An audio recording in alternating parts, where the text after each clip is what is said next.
pulled it right out of the box, put on a mat. It's not scratched. I didn't use it. I'm not taking anything out, but I'm returning it because look at these plastic joints, and then they're held on by a thin sheet of plastic, and the rivets looks kind of bad. Look like they had to replace, but so it really rocks.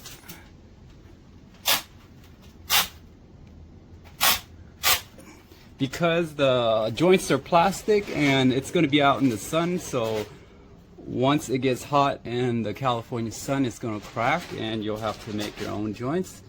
And for some that's okay, but this thing it's really thin. You know, it's very tin canny. Everything about it's really thin, and it's not premium at all. It says premium on the side there. It's not. This is the video of this piece of garbage that I just bought.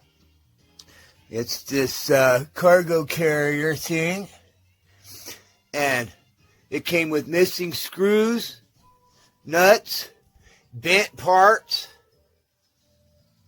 and you can't even assemble it because the holes are buried and don't line up with any of the parts.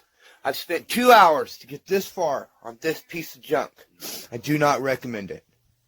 So this doesn't line up. As you can see, there's only a 4-bolt system to tie it on, and it doesn't line up. It's out by almost 2 inches. Garbage.